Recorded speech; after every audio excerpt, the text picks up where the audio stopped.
What is up, everybody? Welcome to another episode of NFL Turf Talk. Of course, I am here with my faithful co-host, Dylan Davis. You can find him on Twitter at DylanJD98. And of course, you can find me, Scotty, on Twitter at Scotty Drown. You can also find me on Instagram at Scotty Drown as well.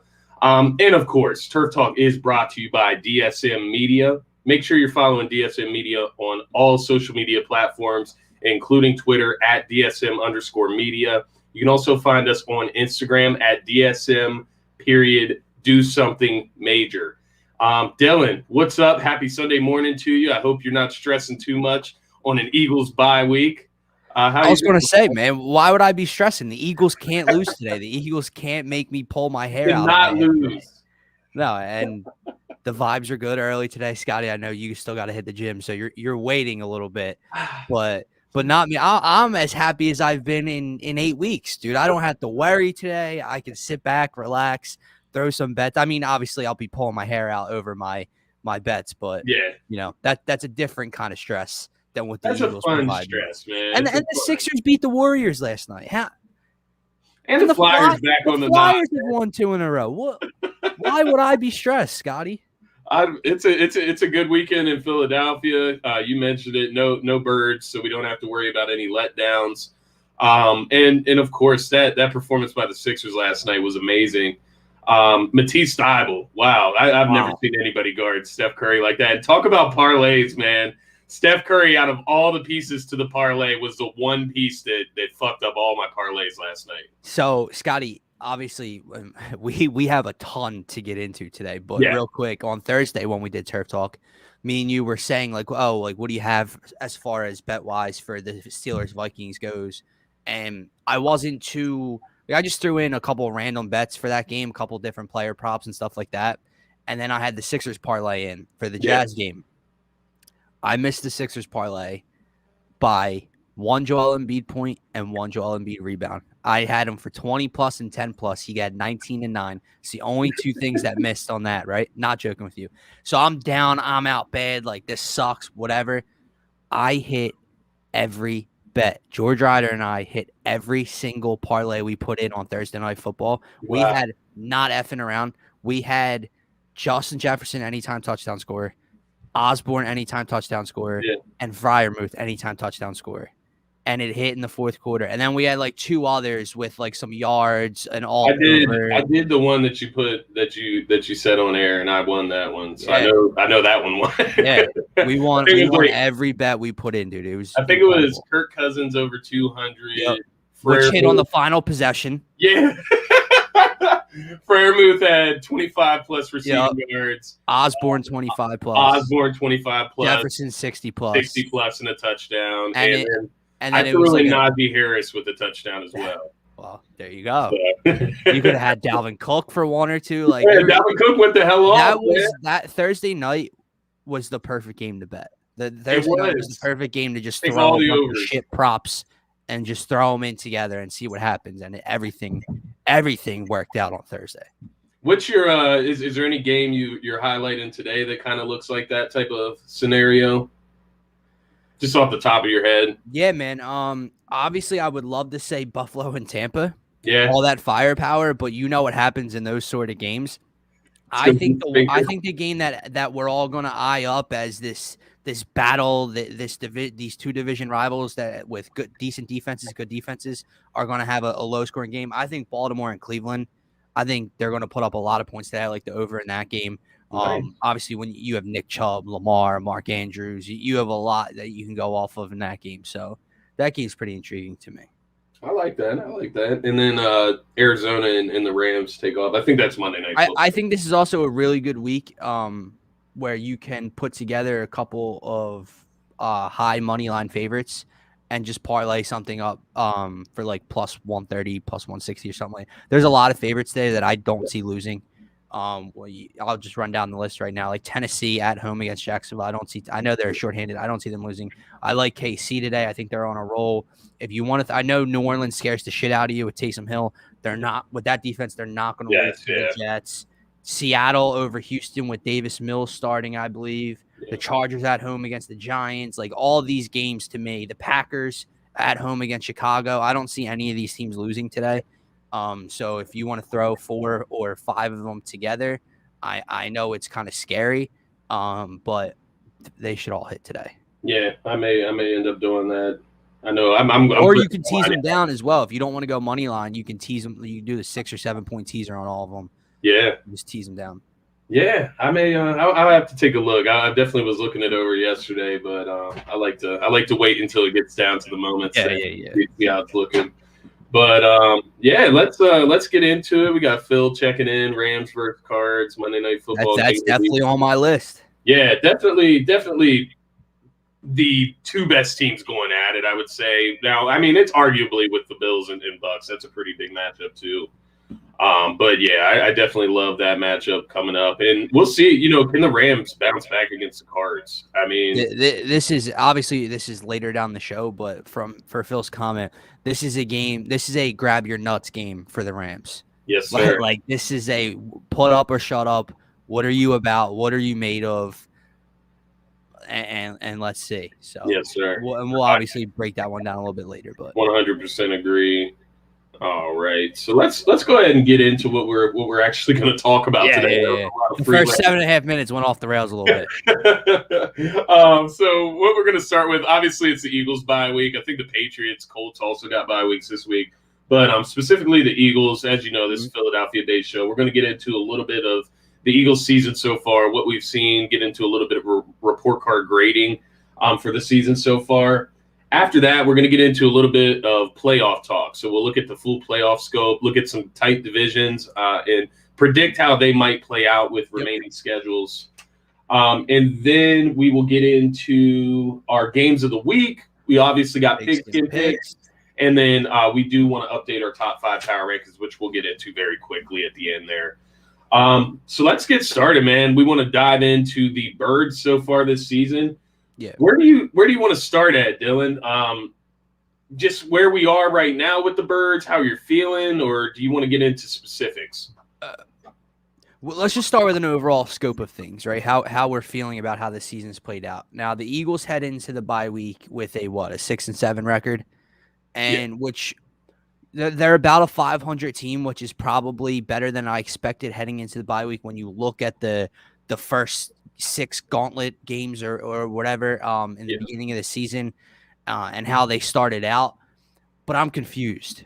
I still have a ton of question marks. Their record says they're better, a little bit better than I think they are, but I have a ton of question marks still about the quarterback, which we needed answers for this year, and there's still multiple games left to try to get some of those answers figured out. But I have questions about him. I have questions about the defensive coordinator that was so highly touted in the offseason. The head coach and the play caller is actually he has leveled up above those other 2 guys. When I was down and out on him, pack his bags, I'll drive him to the airport earlier in the year. Now I like Nick Sirianni a little bit. I like what he's been doing in recent weeks. But overall, Scotty, I'm confused because one week the defense looks stellar.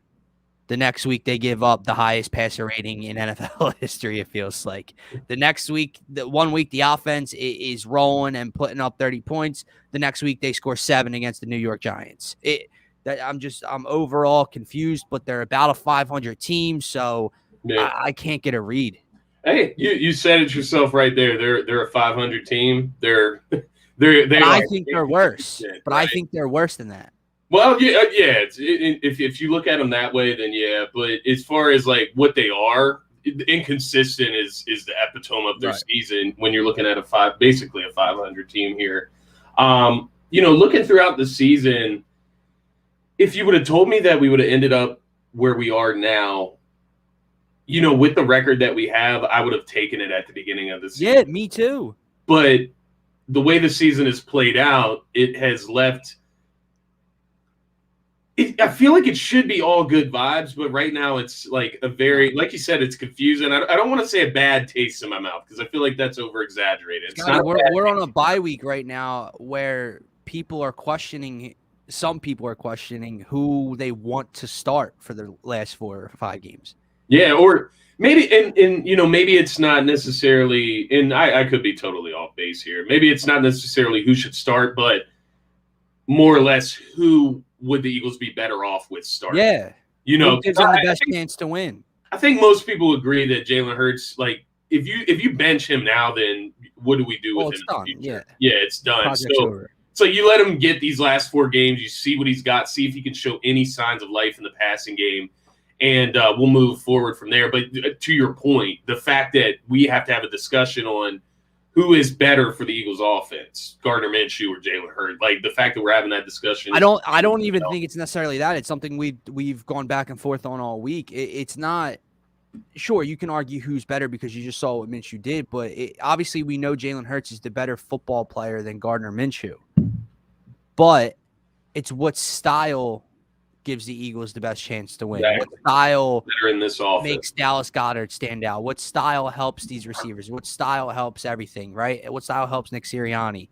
So it's not it's not a Gardner Minshew versus Jalen Hurts thing. It's a fit, it's a style type of thing with the young quarterbacks. But I think why I'm so confused is earlier in the year before the season started, and George, who we haven't had in the comments in a while, I miss you, buddy. Miss going back and forth with George. He one thing that he always said that resonated with me is it's not about W's and L's this year. It's about how you get to those wins and losses.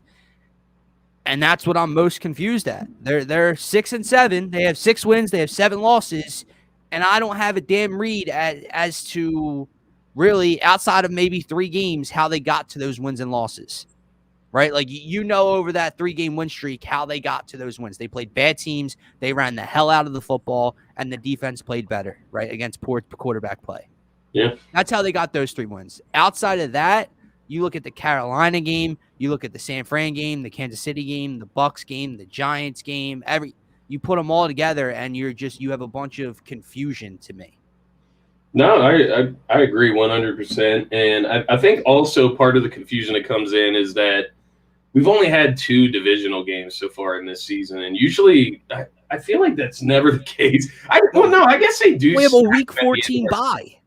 Yeah, week 4 is such a late bye, late divisional matchups. The rest of the games are divisional matchups, so it's totally going to determine whether the Eagles have a chance to make the playoffs. Listen, the Eagles 110% control their own fate. Like I know they're not in that wild card spot right now, but you play the team ahead of you twice. Yeah. Within the final 4 games. And a lot of those teams in that mix there, you own the tiebreaker over. They do own the tiebreaker, Carolina, Atlanta, New Orleans. So they do own the tiebreaker, which gives you a little bit of hope there as well. So I guess what we've been talking about so far is, like, as we look back on this season, obviously 6-7.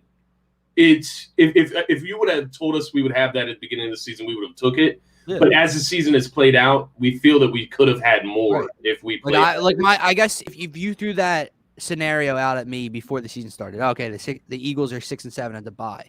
My response or question back would have been, okay, what was it because of Jalen Hurts? Like, how did Jalen Hurts look over those? How did it happen? And that's the biggest question mark, and that's the biggest issue. I agree. So let's talk about if you could go back in the Eagles season. Biggest regret of the season. It could be a game, a specific game performance. It could be, Nick Sirianni not running the football at the beginning of the season. Yeah. Anything like that. Something that you were just totally disappointed in throughout this season. I'll start you off here just to give you a point of reference. I'm going with that goddamn New York Giants game. Yeah, it's still fresh in my head. I'm looking at it. It's a game. They only gave up 13 points, so the defense did their job. Yeah, we put up 7 points in that game. Turned the ball over 4 or 5 times. 4 times specifically by Jalen Hurts, if I'm correct. 3 interceptions, and I believe he fumbled. He might not have fumbled. It might have been Boston Scott in that game. Regardless, threw that game away. That's a game. If you look back now, if they get that game, that's 4 in a row that we would have had going into the bye week. We would have all the momentum going towards going to the playoffs. We would be right back in that talk, just like the Washington football team is right now about getting back in the division with Dallas Cowboys. The Eagles could be there right now. I'm not saying that they should have been, but they could be there right now. They could be in Washington football Washington football team spot right now. Yeah. And that loss just it threw even more question marks at Jalen Hurts, because now we're not only talking about arm talent, accuracy, reads. We're talking about decision making, because those interception choices, those throws were not good decisions, period. Even going to Jalen Reagor down the stretch instead of Devontae Smith, who's wide open, not really a good decision. Right. It's not when you can blame on him. And then you got the famous the helmet catch too. The helmet catch, helmet not catch. That game was if I could have one thing back, Dylan, I think it would be that New York Giants game. So Gint says trading away a reliable target. Anytime I talk about the Jalen Reagor thing, it's hilarious, because I watched you two discuss that game, and the amount of times Gint said it hit him in the helmet, I lost my shit, dude. Like, it legitimately hit him in the helmet. Listen, my biggest regret as far as the game goes, yeah, this is the most fresh. I think you're right. When you talk, and I said it to you on Thursday, everyone wants to talk about how easy the rest of the schedule is, and Eagles fans want to hate on Daniel Jones and hate on the Giants, and I do as well. They're not a good team, but clearly neither are the Eagles when that was the outcome of that game. You can't lose that game. On the run you were on, you just beat the shit out of the Saints at home, and you're piling together wins, and you're looking good, and you're in that wild card race.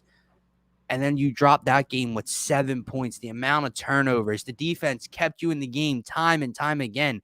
And the quarterback couldn't get it done. That was a big regret so far. And then obviously the two drops at the end with a chance to win the game, that was the worst game of the season. You mentioned Nick Sirianni not running the ball in the beginning of the year. What are the outcomes of some of those games in the beginning of the year if Nick Sirianni has a more balanced offense, gives Miles Sanders the ball, Jordan Howard isn't sitting on the practice squad, right? What are some of those outcomes look like? I'll take you back all the way to week 2, Scotty. I just remember going over that 49ers game when the Eagles put up 11 points in a one-possession game, and how it ended with the penalty at the end of the game, and they should have got the ball back on 4th down. Or no, it was the no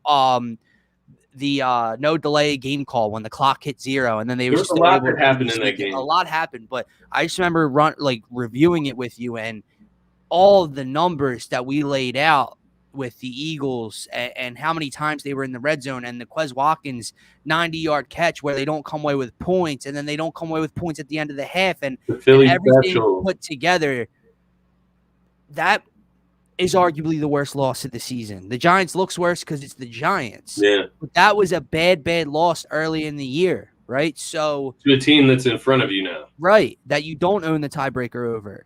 So that game sticks out to me. The Giants game sticks out to me. And obviously the Nick Sirianni questions early in the year. Yeah. I think something interesting, just talking about Nick Sirianni not running the ball and how long ago that feels like, is how him and Jalen have kind of swapped places.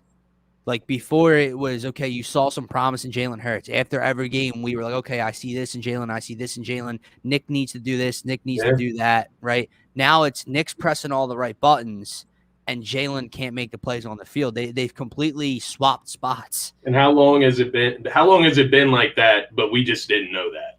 Yeah, exactly. Like I said earlier in the week, and this isn't a crush Jalen Hurts segment. We're talking about biggest regret for the Eagles, but it's just if we're screaming every week for the coach, you need to run the ball. You need to run the ball. Yeah, that's true. But when you're saying you need to excessively run the ball, you need to run the ball 35 plus times a game to help the quarterback out, that should tell you a lot about the quarterback position. Yeah. But we'll continue. Yeah, no, I thought you had some great points there, and that was exactly what I was going to say about Nick Sirianni at the beginning. Is I know we threw a lot of blame to him, but maybe he was seeing Jalen Hurts in camp. Maybe he was looking good. There's a lot of unknown factors there as to why Sirianni was running the offense like that at the beginning. But maybe he was just trying to enlist some faith into Jalen Hurts and get him some confidence. Because, you look back at some of those plays, if Jalen Hurts just hit some of those throws, we were not even talking about running the football. We wouldn't be. They would be wins. So it is hard to say. The next thing I wanted to get into regarding the Eagles, just a biggest surprise of the season. So maybe not, so negative. But, you know, something surprising that you came across this season, something positive that you're excited for with the future. Oh, I would say that Darius Slay has shown up in a big way, and Darius Slay, I don't know how old Big Play Slay is now, but he should be a part of your near future at least. I'm not saying you're going to lock him up for 5+ years at this point of his career, but He's only 30, so right. He needs to be a part of really the slight future for this defense and this team. Yeah. Because last year I knew he was good last year. The calculators tried to tell you how bad he was last year. The Eagles shouldn't have traded away the 3rd round pick, whatever they gave up for him. The Eagles shouldn't have done that. Blah blah blah. And you see the difference he makes. You see how locked down he is. You see the big playability on that side of the ball in year 2 here. That's been a huge. That's the issue though. It's not a huge surprise to me. Because I knew he was still good. I think it was just how good he's been is maybe a little bit of a surprise. Yeah. That's what do you have? So yeah, I'm kind of with you on Slay and just kind of the secondary in general, just how improved it is. I think they've handled things really well this season. Now I know there's been issues with the schematics with Jonathan Gannon, but overall I think the secondary has been pretty good so far this season. We've seen improvements from Epps. We've seen, Steven Nelson finally some consistent CB2 play, which hopefully, we can sign him back next year. Maybe even 1 or 2 years if we can get him for cheap. Vontae Maddox, he's looking like a Pro Bowl slot corner in reality. So a lot of surprises in the secondary. I'll say the biggest surprise, because Darius Slay isn't that much of a surprise to me, like I said. I'll say how good the trenches have been with the big components missing. Like you're down Brandon Graham, you lost Brandon Brooks, you lost Isaac Seumalo. You're missing key pieces on both sides of the line, and both sides have shown their depth and have shown. Obviously we bitch and moan about the Eagles' defensive line a lot, but when Hembo reads you these stats of they had the best win rate in all of the National Football League, it's just Gannon's, defense is soft as baby shit. They can't get home, right? So they've looked good. The Eagles' offensive line has looked really good. Obviously, when you're the number 1 rush team in the NFL, kudos to your offensive line. And you're doing that without your 2 starting guards. Lane Johnson missed a lot of time. Mailata missed time. The young core and the depth of the offensive line has shown. And you lose that leadership on the defensive line with BG. Yeah, BG. And that's something when you talk about biggest, disappointment, that could have been in the argument too. Like nothing they did. It's just that loss so early in the season was a crusher. Yeah, I agree. And just him, one of your monumental leaders, the guy that's been here his whole career. And it was like such a, not only was it a season-ending injury, but it's an Achilles. So it's like you don't even know how he's going to bounce back. Right. You know what I mean? Those point of his career at that age, you know what I mean? Like, love BG, but you just do not know how he's going to bounce back from that injury. I agree with the trenches. I think we bitch so much about the defensive line because we expect them to be one of the greatest defensive lines ever, right? Well, and I think something that we as Eagles fans still hold Fletcher Cox to this level that he's just not anymore. We hold him to 1B compared to Aaron Donald at 1A, which a couple years ago he was one of the top 2 defensive tackles in all of National Football League. He's not that anymore, guys. He's still a very good defensive tackle. He's still top 10. I'd say he's probably top 10. I'd have to go down the list. I'd have to look at it, but he's probably top 10. But we hold him to the standard that he's top 2 or 3, and he's just not that at this point of his career. Javon Hargrave started out the season with 5 or 6 sacks within 3 or 4 games, and then obviously that's kind of come down. But Josh Sweat has looked better. Derek Barnett, he had another stupid penalty like 2 or 3 weeks ago, but outside of that, he's been a little better. Ryan Kerrigan, I think still only has 1 stat on the entire year, so non-factor, but they're still doing well without him contributing at all. And then, to your point on the offensive line, we get to see some young guys actually build some momentum there and some chemistry with Landon Dickerson and Jack Driscoll, Nate Herbig. So that's been nice. Nah, I can do without Nate Herbig. I'll throw that one out there now. Like I was done with Matt Pryor last year. I'm done with Nate Herbig this year. It's stupid penalty. It's bad snap after bad snap. I can do without him. Jack Driscoll's the guy, hopefully, for the future there. Yeah. Or Seumalo when he comes back. Yeah. I guess you would move Landon back over, depending on what happens with Kelsey. But that's down the line. The other surprise that I wanted to bring up, and I won't call it a negative surprise, but it's kind of just like a neutral thing. But the fact that the Eagles are still in playoff contention, despite being 1-4 at home, that's a good one. That's kind of crazy because this is a team that usually relies on their home field advantage. We thought that the record last year may have contributed from fans not being in the stands somewhat. They've only been able to get one win. That was against New Orleans just a few weeks ago. And, imagine where this team could be if they just don't drop a couple of those games at home, win a couple games that they usually win at home. They're 5-3 on the road. They have 4 games left in the division, I believe 3 of which are at home as well. So they can end up breaking even 500 at home, but that's just not normal for the Eagles. And with that type of record at home, I would expect them to be like at the bottom of the NFL in reality. So that was pretty surprising stat for me. Well, Scotty, imagine if they don't lose to the Giants and put up 7 points.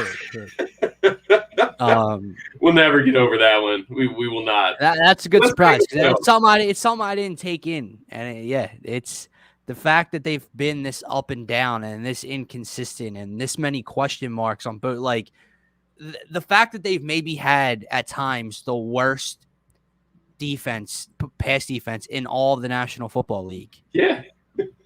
And yet here we are. They're still they're 700. They're still a 500 ball club at the end of the day, just about. So it's pretty insane. And what have we accomplished by even talking about this today? Absolutely nothing, because this team is so damn confusing.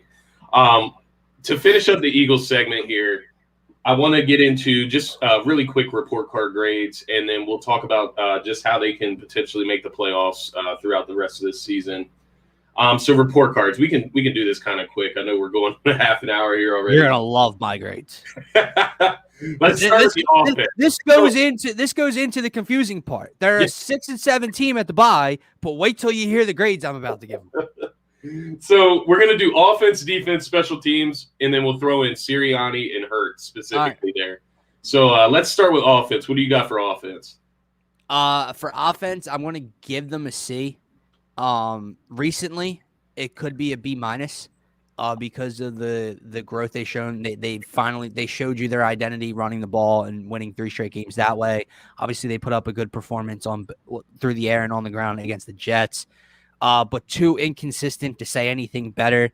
They haven't done anything against a good defense in the NFL. I mean, Denver was, is a decent defense on the road, so that was a nice offensive performance there. But outside of that, they haven't done enough to sway the odds towards a positive grade. So they're in that C to C plus kind of range. As of late, you could argue B-, but I'm not going to do that. I feel that actually. So I can side with you on the C. I did have a B- actually, just because they're the number 1 rushing team in the NFL. And I think that has to say something, but to be completely transparent, they are the 26th passing team in the NFL. Right. So you want to add those together. What's that probably give you? Middle of the pack. Middle of the pack. So that middle of the pack in grade terms. C probably. So I can get down with the B- because of the growth they've shown over the year. I think I would side with you with the C, maybe a C plus, maybe. Because I think I'm weighing in Sirianni into that overall. Right, yeah, and I think that's where my grade really lies. Right, I agree. That's the growth. The play calling and all has been the growth, not everything else. I don't think so. Exactly, I tend to agree with that. Defense, what do you got there? D. I don't know any other way to say it. I know we just gave a lot of credit to the defensive line and secondary, but bro, you can't be giving up the numbers that this defense has given up this year. You can't lose. Craig's on the active roster. Well, first of all, is that on the Lions? Our boy, Craig Reynolds from. They are down a bunch of players, so it would not. Yeah, Jamal Williams is on the COVID list. So, Craig Reynolds, let's see something today, bro. Hell yeah. Showed out in the preseason. But I don't know. I mean, you know what? Maybe I'm being a little too critical because, again, they've looked a little bit better over the last couple games. I could get down with a C- maybe, but that's exactly what I had, the C-. So you can't be the reason your team loses 3 to 4 games. You can't give up that passer rating to the best quarterback. Like, that's the thing, Scotty. Against good to great quarterbacks in this league, what has the Eagles defense done? They've gotten nothing but torched. Against average to below average quarterback play, then they look good. So how can I give you anything more than maybe a C- when that's the balance there? So sure, I can get down to C-, but a D+ is probably maybe where I'm at. Yeah, I'm not gonna sit here and argue about a D+ or a C. You know what I mean? Like that is, I mean, in reality, that's like the same thing. So I'm 100% with you. I thought you explained it very well. My basic reasoning for the C- is that they've been able to take advantage of bad quarterbacks, and they've gotten take advantage of by good quarterbacks. Right. Simple as that. They're a middle of the pack, below. Not just taking advantage of. Yeah, violated. Historically taking advantage. Violated. I felt violated watching it. Oh, my mom's checking in. She's beating me in fantasy. Hell yeah. By 10 points. Sunday slate hasn't even started yet, Mom. Yeah, so I'm with you on the defense. I had to see. I got a question for Mama Bear. Is she competitive when it comes to fantasy football? Yeah. So let me break it down for you. Dude, my mom is the absolute worst. My mom is in our family league with 7 other men. The worst is in good, or the worst is in good? No, but here's the thing. So she's in first place, and she's first in total points, right? The amount that this woman bitches and moans, Scotty, at 104. 104. It's games kick off at 1 o'clock. At 104, she's complaining that Derrick Henry's got me 1 point. Complaining. And then here you go. Derrick Henry's got 137 yards and 2 touchdowns, and she's whooping your ass. And she's absolutely. My mom's the same exact way, man. You see her right now. So I'm in 2 leagues with my mom, right? So in this one, she is in 3rd place in her division. She's 8-5. And I'm actually 5-8 in that league. Oh, so that says a lot. Okay. And then, so there's another league, which she is number 1 in. And she's actually 10-2-1. And I'm 9-4 in that league. So she is in 3rd place in that league. And then 3rd place in the other one. So yeah, she knows her stuff, but she's learned from the best over the years. You know, when I used to live in the house with her and play fantasy, I'd be able to teach her a lot. So I'll take credit there. I played my mom in the playoffs.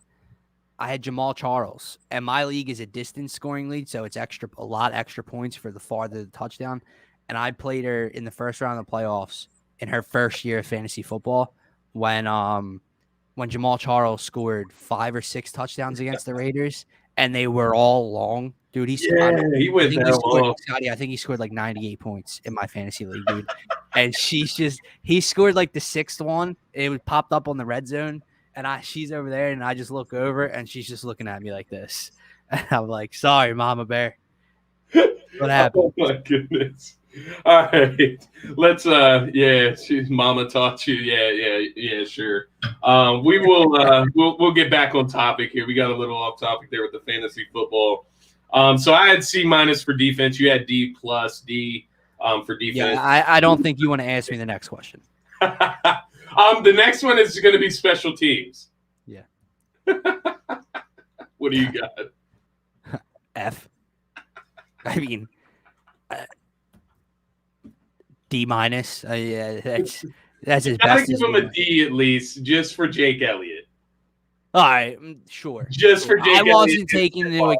Jake Elliott should have his own category. Jake Elliott should be a Pro Bowler this year. Kicker. But when I take into account punt return, kick return, punt team, kick team. You watch what the Jets did last week. That's just in my mind. You watch Jalen Reagor let the ball go over his head, bounce at the 1 yard line, stay and play. You watch Jalen Reagor get negative yardage on every punt return imaginable. You watch Jalen Reagor call for a fair catch at the 4 yard line instead of just letting it bounce. That's what's in my mind. Not Jake Elliott. Jake Elliott, You, sir, get an A. The rest of the special teams unit, F. It's sad, man, because it popped in my head as soon as you said, what my grade's going to be. And for some reason, I just did not. I was solely focusing on Aaron Sipos and Jake Elliott and the special teams. I was not even thinking about the return game. Well, Scotty, that's why your Twitter name's Optimistic Scott. You're always thinking optimistically. This team, there's nothing that I can think optimistic. I have it written down here, and so I originally gave them a B-, and I am taking it back. I 100% am taking it back. But I had written down good punter. Elliott has been great. Kick coverage has been spotty. They did block a kick at some point in this season. 91.7% on field goal attempts. So that was what I was looking at for special teams. That is completely my fault because Jalen Reagor brings this down to a D or below automatically. He's like an automatic F insert. And so it brings you down to a D maximum score, which I'm going to go with a D- there just because that return game, that's a whole other facet that we don't really even talk about that much. But field position is such a huge part of football that it really should be paid attention to. It should be a focal point, in this offseason, is to figure out who the hell can return the football on the punt game and then the kick return. Yeah. Because we have no idea what the hell to do back there. So I'm with you as far as like an F rating for special teams. Next one, Sirianni. What do you got for Sirianni? I'll give Nick a B+. Obviously, the beginning of the year was an F, right? So I can't get all the way up to an A. He's probably in that B+ range for me because of the growth that he's shown. He's figured out, what to do. He's figured out what they're good at. He's figured out what he needs to do week to week, and he's done it consistently. Scott, not just for 2 or 3 games now. He's done it for probably 6 games in a row now, over the last month and a half. So to me, how can you can't be negative on Nick Sirianni right now at this point. I'm not saying Nick Sirianni has won me over and he deserves to be the long-term solution as the head coach of the Eagles, but he's at least, shown me that he can adjust, that he can put together a solid game plan, and that he can put his guys in a position to succeed, which was something we really questioned early in the year. Yeah, and I have actually the same exact grade for Sirianni, a B+. You have it written down 6 and 7, much better play calling. The team actually plays for him. We questioned if they would bounce back after that Raiders game. They came out, they blew the lines out of the water. He stopped all the corny cliches. I haven't heard one since the Flowers and the Roots. So kudos to him for that shit. He's kind of taken himself out of the focal point of attention for the team.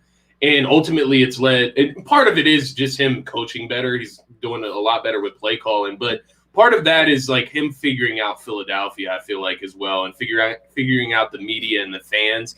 We don't need to be pandered to. We don't need any type of special treatment. We just want to see the performance on the field. Right. And I think he's starting to realize that and put all his focus into that. And good job from Sirianni. I think.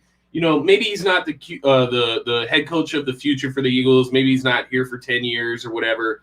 I mean, Doug Peterson won a Super Bowl and he wasn't here for 10 years. So I don't know if anybody's going to last that long.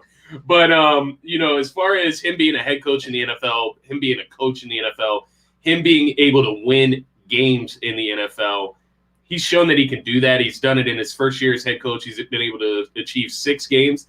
Look at Urban Meyer in Jacksonville.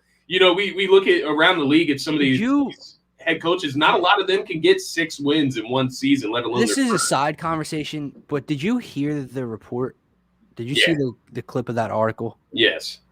If that's true, how is he still employed? I remember earlier in the year we were when he didn't fly back with the team and he was with the girl at the bar and all that was going on, and we questioned he doesn't care. He doesn't want to be here, right? So he's just he's not going to quit, but he's just doing whatever he can to force his way out of Jacksonville. It's just another one of those situations. Like he sat down every assistant coach or every coach on the roster and made them say why their resumes, why they stick out, why they're worthy of their He has to be one and done, man. I saw it. There's just so much that goes on with him. He's just more drama than what he is, a benefactor to Trevor Lawrence, who's supposed to be the next QB up, right? Like Trevor Lawrence was regarded as, one of the best quarterbacks in the last 10 years coming out of college, coming out of Clemson. And he's looked just like unnoticeable, I guess you could say. If you notice anything, it's the turnovers and how unraveled they look. And they do him no favors. They go out there, they throw the ball 30-plus times. They don't give the ball to James Robinson at all on the offense, who's a pretty quality running back. He's proved that, went over 1,000 yards in his rookie season. Urban Meyer just looks unqualified, man. And I do think he's one of those guys that definitely needs to be a one and done. I hate that. I don't hate it. I don't care about Jacksonville. I was going to say I hate that Jacksonville has to go. I don't really care about Jacksonville that much. But, just for like a young, prospering team, they do have some talent on that roster. And just to have to start over again. I'm interested to know if that's what his personality is. Like he's really a D-bag. How's he really there? Or if it's just an act and for show because he's just trying to get out of this situation, but he's not going to quit. I don't know. Somebody had mentioned, maybe bringing in Doug Peterson down there to reinstill some culture. Hey, I'd be all for it. I'm all for Doug Peterson getting another job. I don't want Jacksonville to point the finger at him if shit goes south. I don't know if that's the best place for Doug, but Jacksonville's interesting. Last piece to the report card, then we're going to move on. We do get some other segments to get to here. Hurts, great for the season. I got to go with a C, right? That's where I'm at as well, man. He hasn't done anything outside of the Giants game. Nothing's been too detrimental to put the grade down. Yeah. He hasn't done anything too bad, but again, he hasn't shown me anything through the air. He hasn't shown me anything as far as arm talent goes, as reading the field, progressions. He hasn't shown me that he can go down and win a game yet. Obviously, Jalen Reagor played a factor into that. But so still a ton of question marks, but he hasn't done anything bad to say. Yeah. So I mean, C. I think that's not the grade we would be hoping we'd be saying right now before the season started. No, and keep in mind that with the grading here, if given the fact that he is a second year, if you want to call him a rookie quarterback, whatever you want to call him, we would be a little more lenient with the grading as well, right? Yeah. So, the fact that he's not pushing the needle more than a C is a little concerning. You don't want to see if you're going to call a guy your franchise quarterback, you never want to see him rated as a C on the report card. So that's average, literally. But yeah, I'm with you. I have him at the C as well. The passing game, he's done everything. He's shown all the highlights in the world in the passing game. The rushing game, I'm trying to see the comments here. Graded by body parts. I mean, that's totally 100% fair. I'm with you, Dylan. I got the C there for Jalen Hurts when you mix all the body parts and put them together there. Mouth, he's got an A for mouth because he's a great leader and speaker. That's fair. Real quick, road to the playoffs. So just a few things I want to mention, as far as the Eagles potentially making the playoffs. Obviously, Hurts can't play like he played against the New York Giants. I feel that if he can just simply not play like that, like the worst quarterback ever, the Eagles will have a chance in all four of these games down the line. The defense obviously needs to play consistent. There's no major QB matchups outside of Dak in that final week. Depending how Dallas shapes out, Dak might not even play in that final week, so we'll see how that plays out. Hurts, I do believe if the Eagles, are actually going to make the playoff run here, able to get into the playoffs and not make some noise, but, just get a playoff berth. Let's start there. Jalen Hurts is going to have to show some major improvements in the passing game at some point. He's going to have to show us something, whether it's against Washington, New York, Washington, Dallas. He's going to have to make some throws down the line that are going to win this Eagles team a chance to make the playoffs because that's how the NFL works. Your quarterback has to make plays in the air. So that's all I got on the Eagles as far as making the playoffs. Obviously, there's a lot to play out. We got a lot of odds in other games now as well. We're hoping that some other teams can take care of business today. Dylan, any final notes before we move on from the Eagles? You got to take both. You got to go 3-1 in the Final Four. And I don't you have to take both against Washington, and you have to beat the Giants second time around at home. It's that simple to me. Now, if you want to talk what each person has to do, Jalen Hurts is the guy that has to lead this team to the playoffs. At this point of the season, season on the line, wins and losses on the line. Scotty, there's no more running the ball 45 times and expecting to rack up wins and wins. He has to be able to make plays with his arm. I'm not saying he needs to go out there and throw the ball 30 to 35 times and complete 25 passes and make plays down the field with his arm. He's just got to be able to pick his spots and make plays down the field. Like the stat that Gint threw out against the Giants was amazing to me. When what was he of throws over 10 yards or over 15 yards or something like that? He was like 1 of 10 with 2 interceptions or something with throws. Like those things can't happen. So yeah, when you have to go 3-1 in the final 4, and Jalen Hurts has to be the reason you 3 of 10 over 10 yards. Well, 10 yards is even worse. You have to be able to make plays with your arm at this point of the season to take your team to the postseason. Yep. And if he can't, well, then the Eagles aren't making the postseason.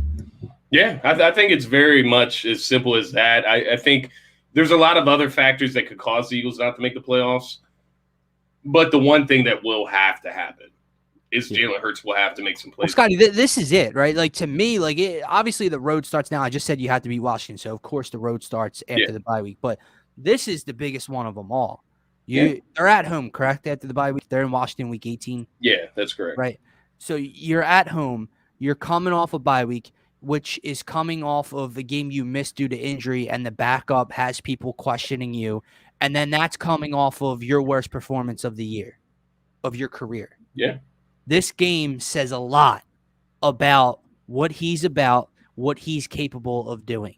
Because if he comes out and has not a similar game to the Giants game, but they lose to Washington, he did nothing. Like, if they lose to Washington and he balls out and the defense just has one of those games somehow against Taylor Heineke, you can't question Jalen Hurts in that situation. Yeah. But if he comes out and he does nothing to push them over the edge to get them to a victory, now people are really going to start questioning what this kid can do in the latter part of the season. No, I 100% agree. And you can even, point back to the end of the season last season when Jalen Hurts was starting those games down the line. Did not perform well at all in that first half against. My favorite memory is exactly that. That's my favorite memory. When all Eagles fans when they bitched about him being benched at the end of Washington or in the second half against Washington. And did you watch the first half of the game? I'm not saying you should have benched him. Like, obviously the Eagles are doing that for the pick. Yeah. But it's not like if Jalen Hurts stayed in the game, they were going to win. Beat the Washington football team that week. Like, he was horrendous in the first half.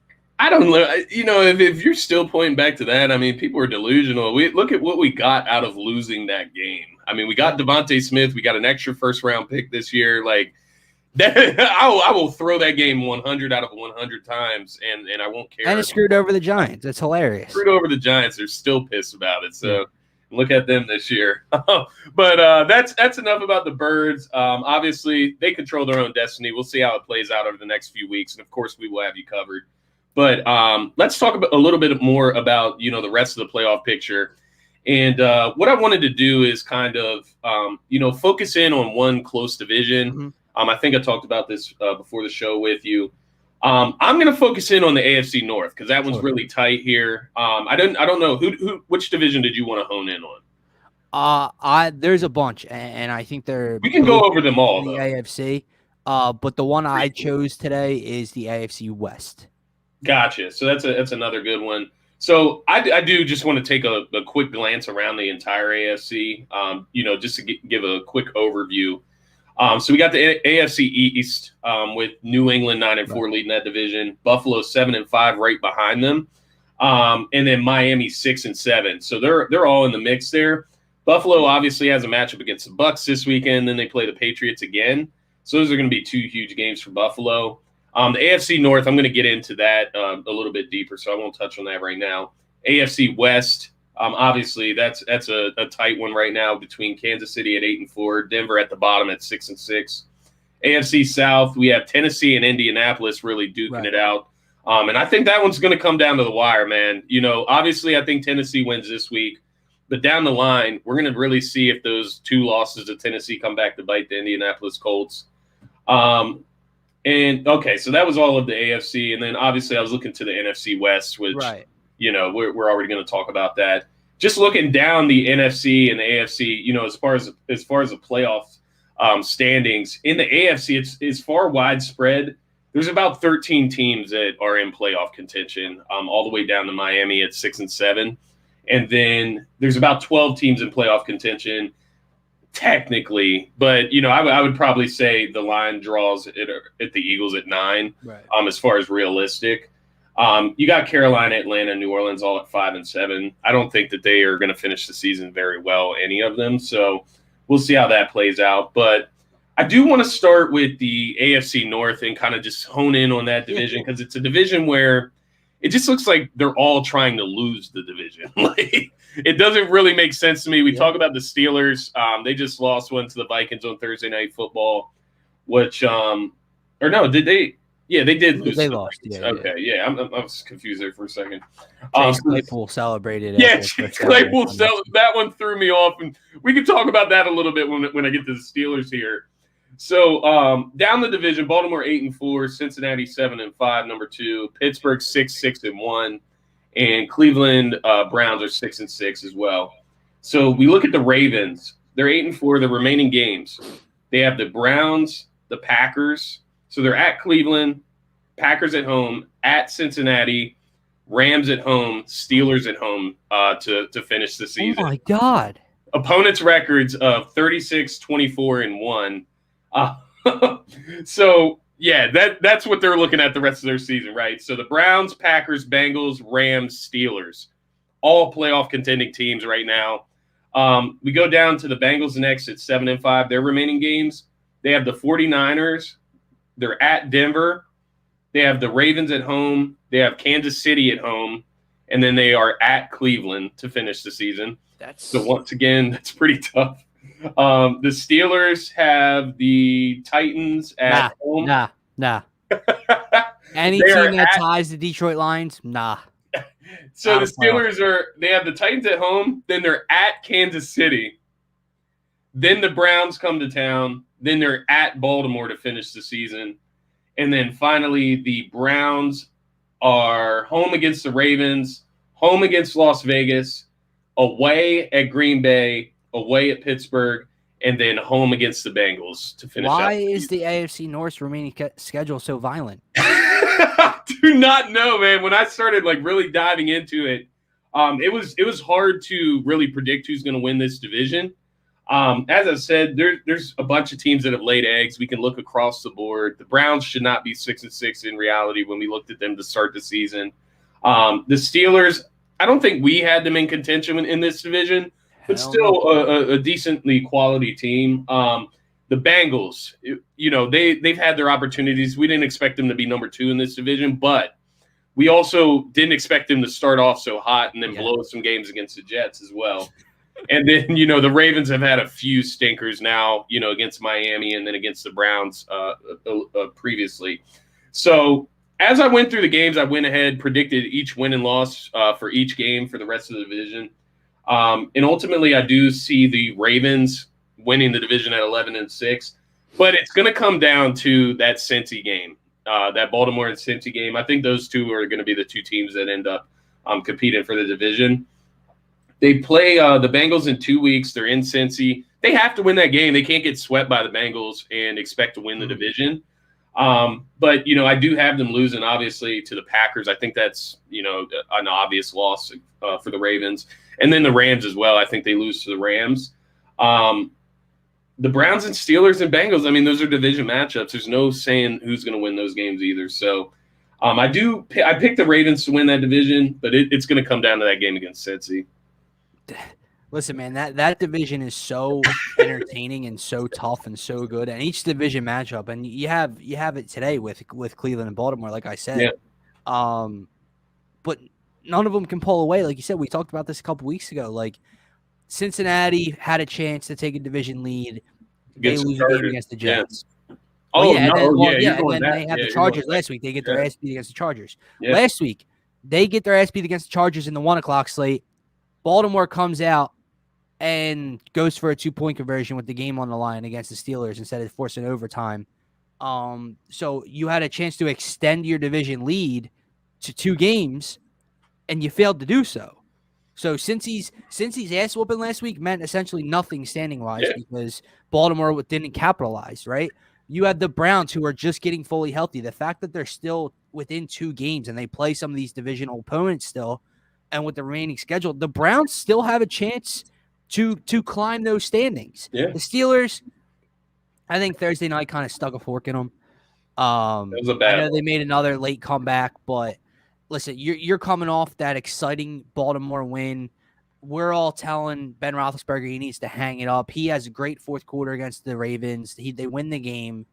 He comes out, and that's the first half performance against the Minnesota Vikings.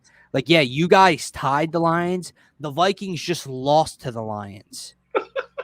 And you allow Minnesota to put up, what did they put up? 38? 36, whatever they put up against the Steelers, that's unacceptable. So the Steelers, I think the Steelers are going to rushing yards. They're going to finish in last in the AFC North in my mind. I think the Browns have a chance to climb, but since he's got to win today, and hope that Cleveland can take care of business at home in the 1:00 slate against Baltimore. That division is going to be tight down to the end. My division with the AFC West, I chose it probably similarly to why you chose the AFC North. Obviously, the teams are a little more all-around better in the North than they are in the West, but 1 through 4 is within 2 games reach, just like in the North. And that's very interesting with 4 or 5 games left for each team, where they're going to play each other. Probably they're going to play each team once, maybe another team twice. So it's going to come down to this. When I look at the AFC West, I do think I'm going to come out right now and say it off the jump. The Chiefs are going to win the division. Yeah. They have a game lead right now on the Chargers.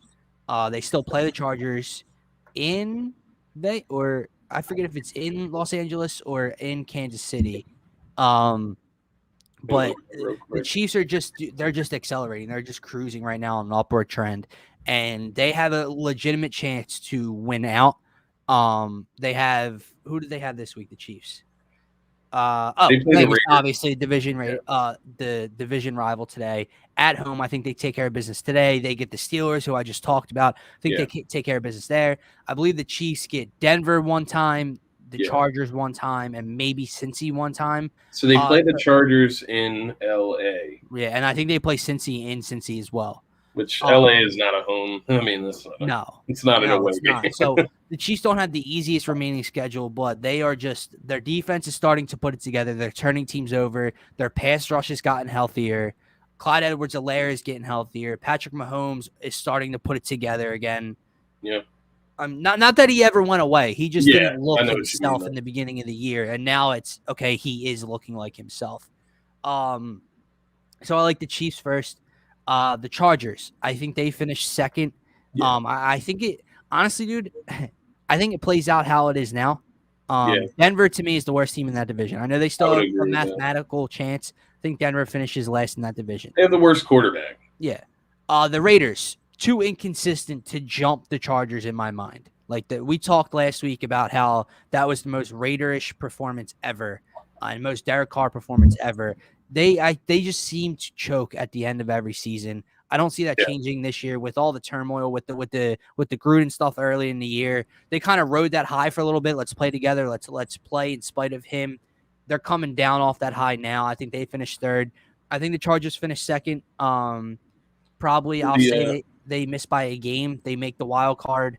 And we'll see. So the Raiders play the Chiefs today, obviously. They also play the Browns next week on a Saturday game, which is weird. Christmas. Okay. And then they play the Broncos. So no, they play the Broncos the day after Christmas. Yeah, there's a Saturday game before Christmas? Yeah, December 18th. That's weird. And then they also play the Colts, and then they finish the season out against the Chargers. So they got a pretty tough slate. It seems like all these schedules are pretty rough. Yeah. That we've been talking about here, but I'm completely with you. Looking at Kansas City, which we'll talk about power rankings shortly, very quickly. So I'll throw it in here. But they, in their 5 straight wins, which you have mentioned, they've gotten hot.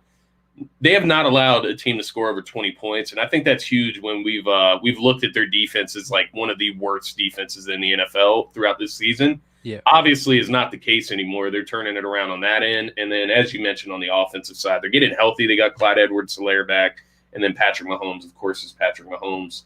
But I'm with you with KC. It's amazing to look back how we thought, what we were thinking when they were sitting at 3-5, or no, 3-4 it would have had to have been. And thinking that, what if one of these other teams take off in the division?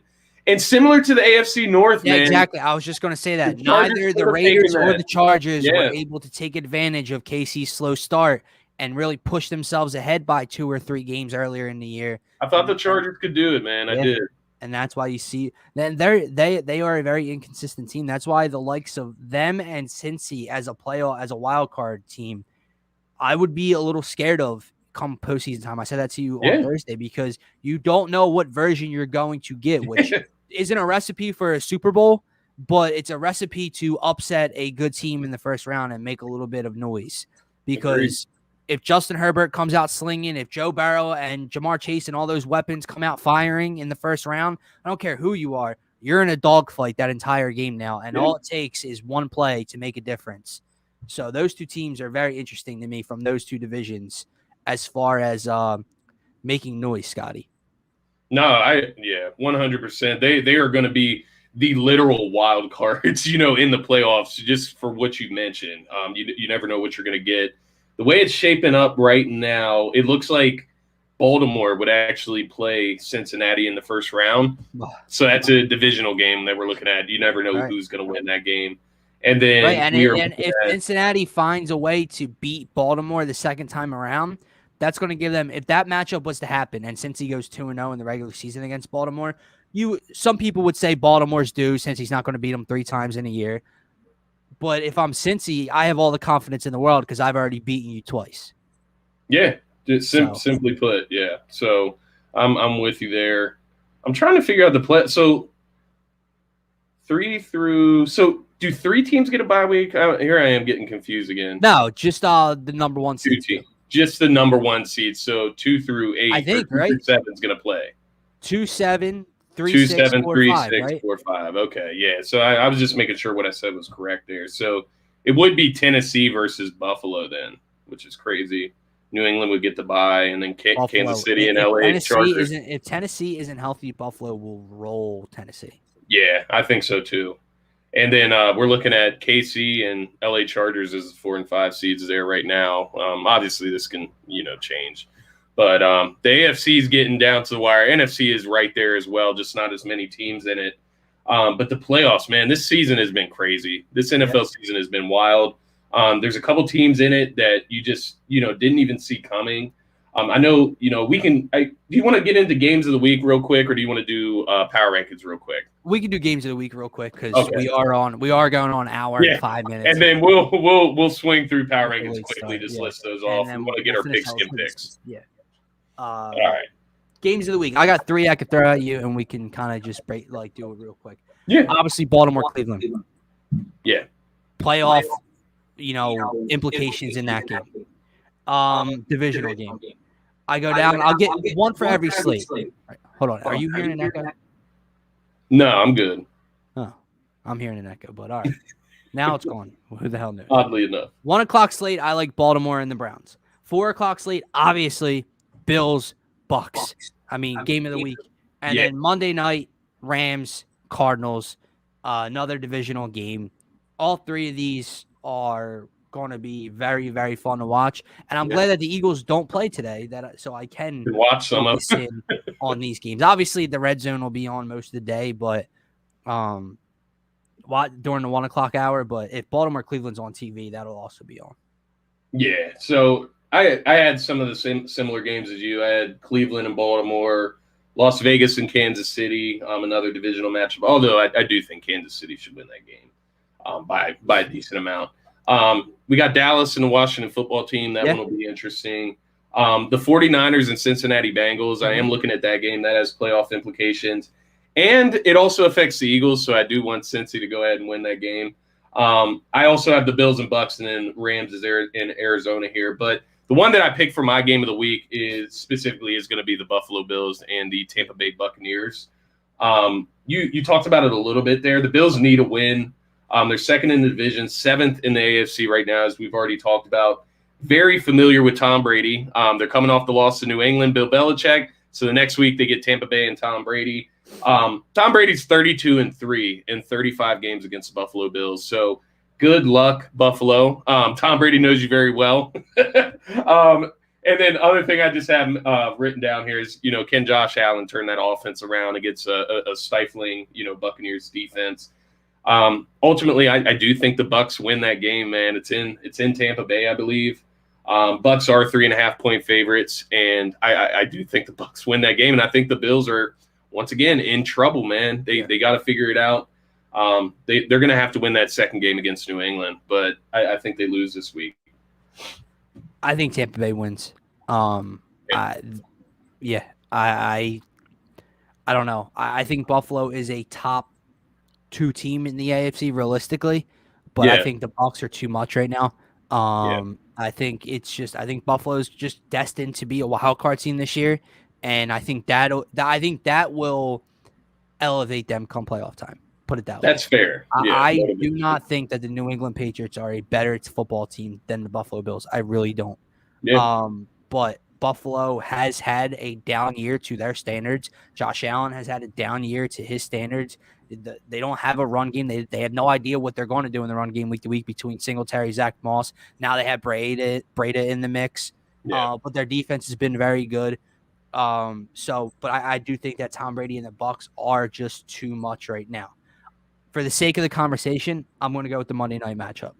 I'm going to look with what Phil said earlier. I'm going to go Cardinals, Rams. This is a grab your sack day. This is a grab your nuts type of game for the Rams. You went out, you got OBJ. You went out, you got Von Miller, and it's been nothing but a disappointment so far. Obviously, you're coming off the win. Was it Jackson? They played Jacksonville last week, right? Yeah. Yes. 4 o'clock game. So you beat the Jacksonville Jaguars. Congratulations. You got a taste of a win back in your mouth. Now you got to go on the road. You had an extra day off. You get to play a divisional rival, which you're still fighting for the division for. You're not just automatically a wild card team. You're fighting for the division against them. Grab your sack, Matthew Stafford, Sean McVay, this defense. Go out there and win yourself a tough ball game. Okay? Like you have all the talent in the world. You have a theoretical dream team. So to like you have that much talent on both sides of the football, star-studded talent, and it's been a disappointment so far. This is the game. If you lose this game, you can kiss the division goodbye. Yeah. And now you're not even a lock for the number 1 wild card spot at that point because San Fran's knocking on your door currently for the number 1 wild card spot in your division, and the Rams can't beat San Fran. Yeah. So listen. This is as far as division hopes go, which we just talked about, this is a must win for the LA Rams. Yeah. And I'm going to say it, Scotty, because I got my pool right here. I don't know if you guys can see, but the LA Rams are crossed off. The LA Rams will win tomorrow night. That's bold, man. I don't know, man. Part of it, Scotty. It is one of those, grab your nuts, grab your sack type of games because part of me does feel like also, for the Arizona Cardinals, you talk about one of those wins that could really lock up the division, show your true strength, sweep the Rams this season and really show everybody that, coming into this season, everybody was putting the Rams. More? But who needs it more? The Rams need it more for sure, in the grand scheme of things. But as far as motivations, I feel like both of them can provide motivation for the game.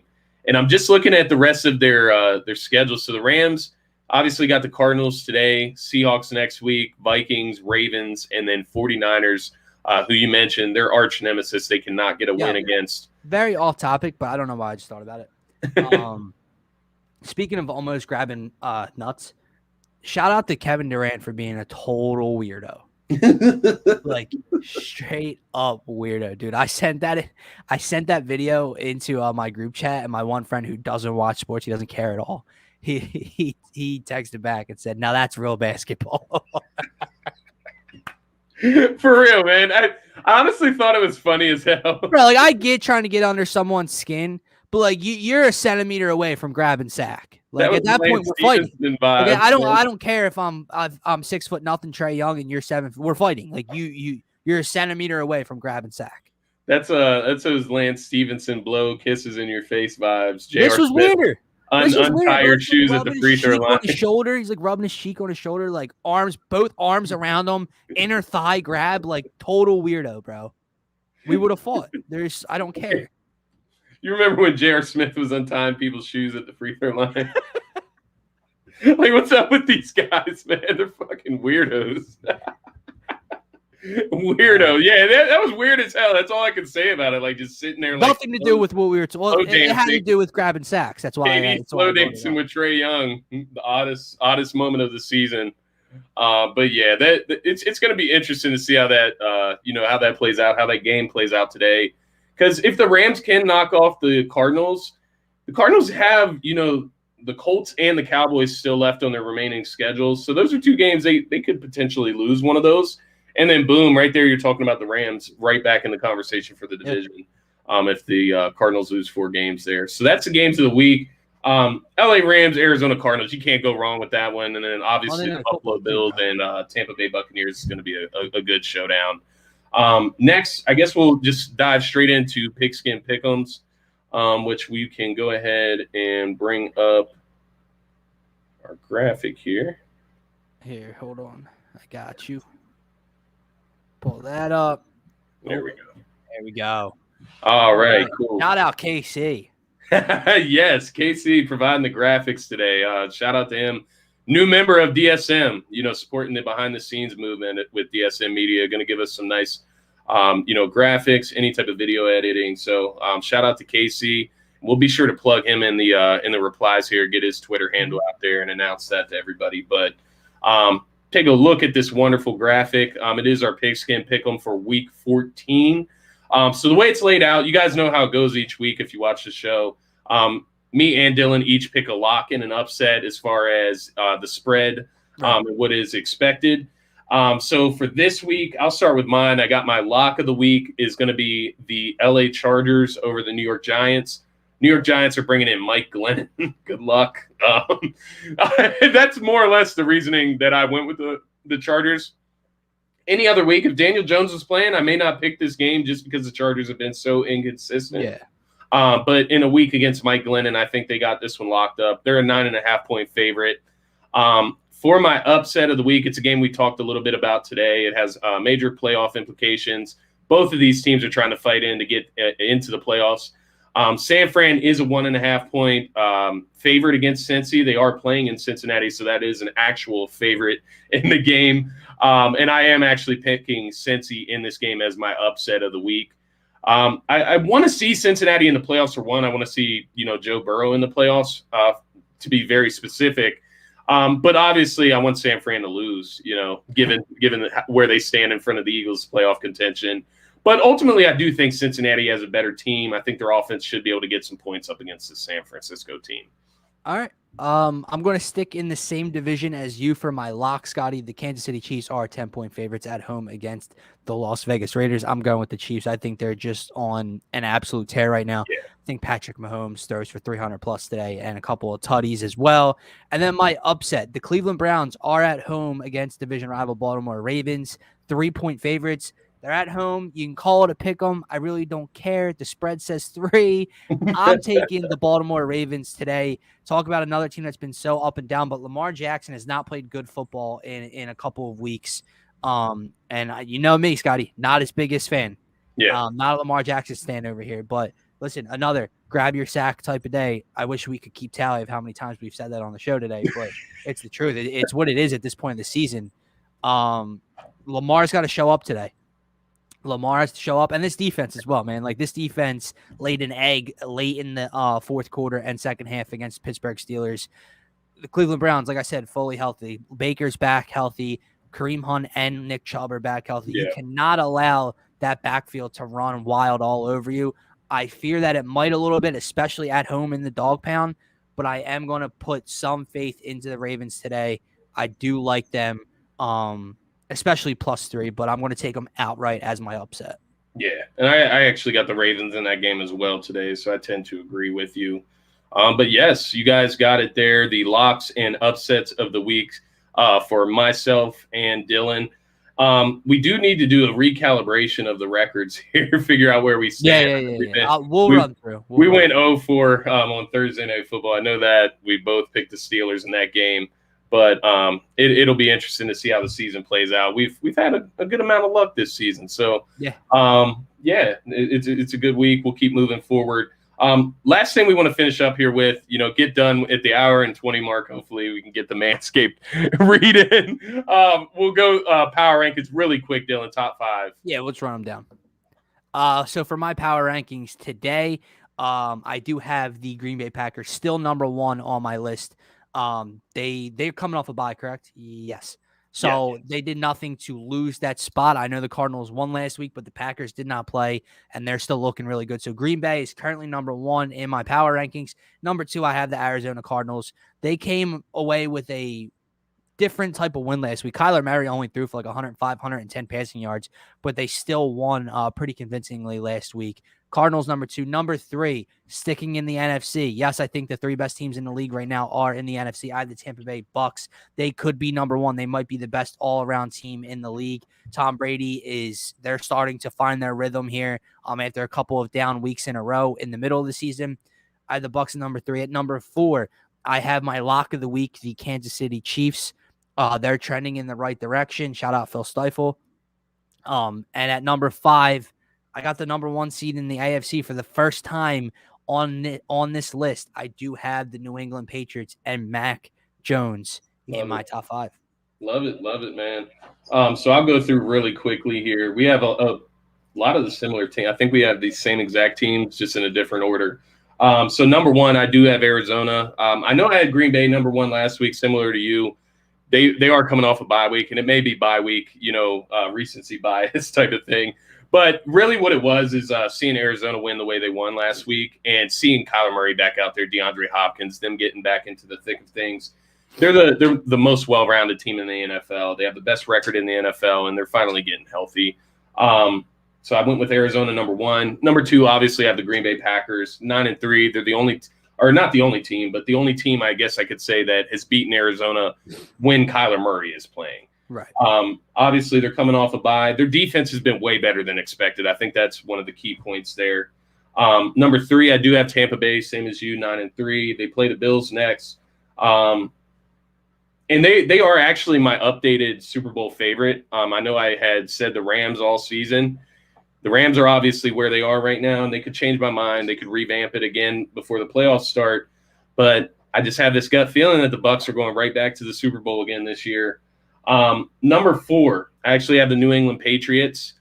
They have won 7 in a row. They have huge wins against the Chargers, the Bills, Browns, Titans, all playoff AFC teams.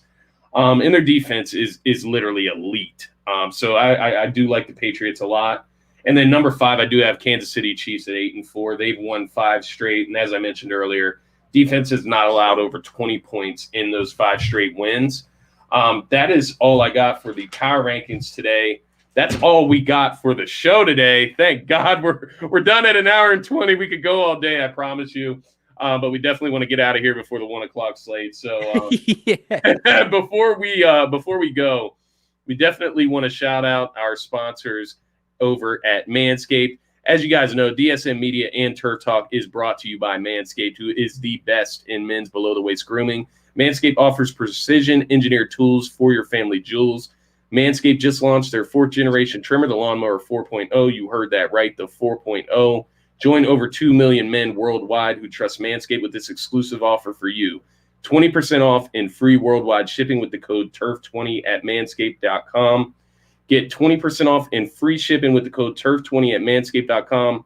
That's right. It's 20% off with free shipping at manscaped.com using TURF20. Unlock your confidence and always use the right tools for the job at Manscaped. It's the holidays, guys. Make sure that you are heading over to Manscaped. Use the code TURF20. You can use any one of our DSM codes for DSM Media over here to get the 20% off and free shipping. Just be sure to let them know that DSM Media sent you. It's the perfect holiday gift. Grandfathers, fathers, brothers, cousins, whatever the hell you prefer. You can even buy it for your girlfriend. I mean, they got hair too that they can shave, all the right ingredients there. So make sure you're checking out manscaped.com. Get that 20% off and free shipping using the code TURF20. As for myself, Dylan, be sure to follow my co-host Dylan here at DylanJD98 on Twitter. Be sure to follow myself at Scotty Drowned on Twitter and Instagram. And, of course, be sure to follow DSM Media at DSM_media. As far as Christmas, I do want to throw in there, head over to the DSM Media merch site. Be sure to pick up some merch for Christmas. Get it for your loved ones. We got some nice Bryce Harper graphics. We got Jalen Hurts graphic, Nick Sirianni. We will get some Sixers graphics up there soon as well. We'll be releasing those. So make sure to head on over there, get some gifts for you and the family. But with that being said, happy holidays to everybody. Enjoy the NFL Sunday slate. That is going to be all for this episode of Turf Talk. And thank you once again, my co-host, Dylan. Yes, sir. Thank you, guys. Peace, guys.